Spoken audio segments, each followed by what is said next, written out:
Standoff is not an altercation, my nigga. Niggas burnt out. Niggas know what time it is. I ain't gonna keep speaking. No, niggas know what it is. Knock them lies out to my nigga.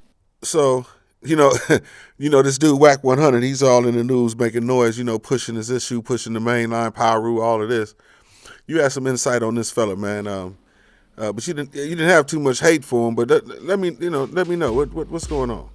Wack100. I want everybody to understand something. I want you to understand why I'm here. I'm here to preserve the culture, heritage, and the religion of our people.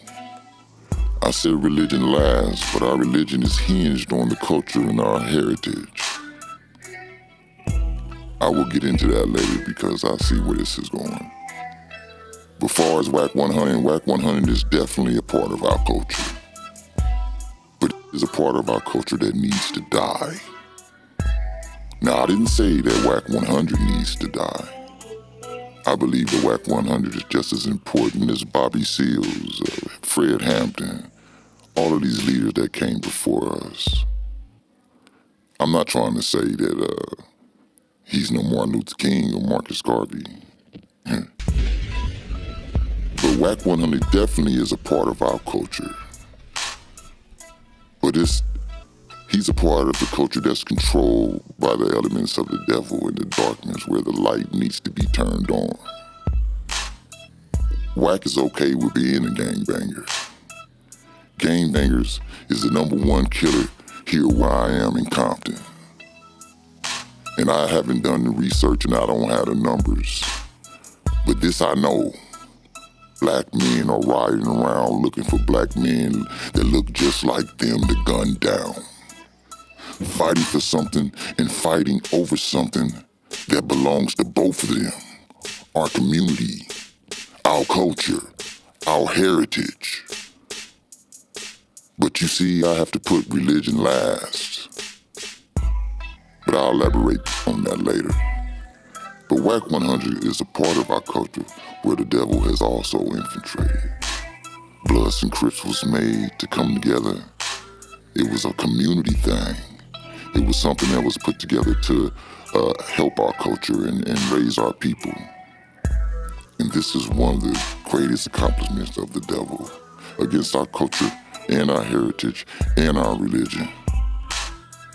And Wack is a leader. He can be a leader like Moses, lead the people out of Egypt into the promised land. But instead, he's comfortable just being a leader of the gangs. But there's no promised land in sight. He's choosing to be a leader and work in the darkness and be happy with success of this world and worried about who got the most money and who can beat who up, which plays into the devil's plan of destruction of our culture and our heritage and our community. But hopefully, the more light that Wack100 is exposed to, the better his steps will be as a leader and understand his job to protect our culture, heritage, community, religion, and our women. And belief is very important because we need to be able to know when we're wrong. And the most important part of knowing you're wrong is being able to fix the problem. You must correct yourself so that your punishment may not be severe. Wack100 needs to understand what his true purpose is and how a real leader moves so that he can be able to lead the people that will follow. And another important thing is that he must find a destination and figure out where God wants him to lead his people. And I know for 100% he don't want us dead. And that's where belief comes in. When you must be able to listen to God and not just yourself. Good will overcome evil. Right will overcome wrong.